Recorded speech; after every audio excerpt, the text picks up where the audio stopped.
Mr. Secretary General, I'm here today to fight for humanity. I'm here today to fight for justice for the Palestinian people. I'm here today to call for an end to violence and for immediate ceasefire to save the lives of innocent people, including women and children. The safety and well-being of mankind is always our number one priority. I'm sure that each one of us are touched when confronted with image of a 2-month-old baby injured and fallen away from the rubble as her family lie dead. The only question we shall ask ourselves is, how much longer shall we let these atrocities continue?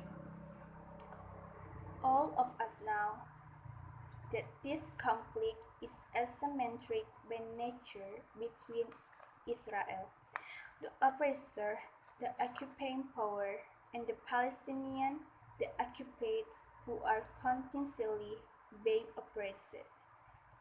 Occupation is the core issue. The international community honors the Palestinian people a long overdue independent state of the Palestine living side by side in equal footing with all of us. This continued occupation and aggression by Israel does not only warrant condemnation, but it is also a grave violation of international law that demands our action. Thus, I call on the UN General Assembly to take three actions. First, stop the violence and military action to prevent further casualties. At the same time, the General Assembly should demand for an immediate, durable, and fully respect ceasefire. All avenues must be exerted to de-escalate the situation urgently, as we also support continued and related efforts by the Secretary General. Furthermore, we must be able to prevent future recurrence of the atrocities.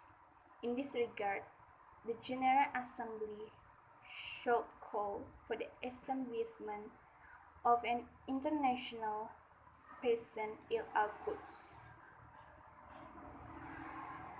to monitor and to ensure the safety of the Palestinian people in the occupied territories, and to protect the status of Al-Haram, Al-Sharif compound, the holy place, the three religions. Second, to ensure humanitarian access and protection of civilians.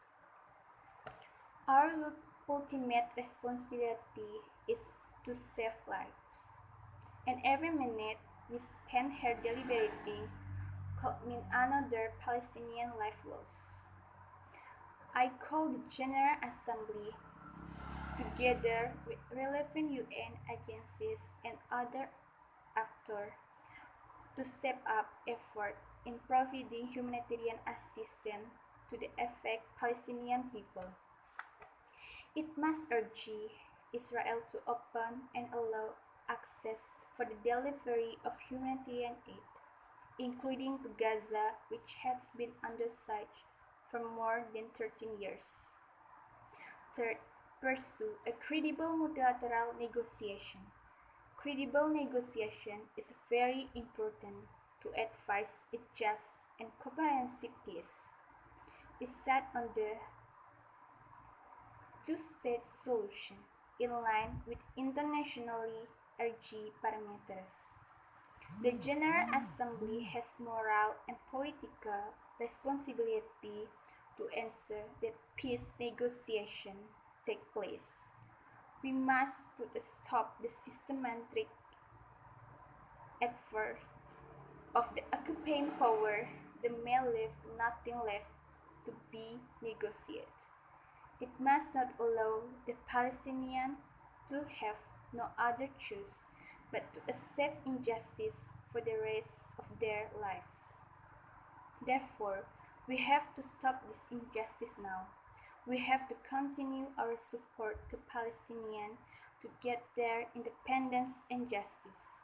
Mr. President, in recent days, during the COVID-19 pandemic, we witnessed the erosion of trust in multilateral institutions.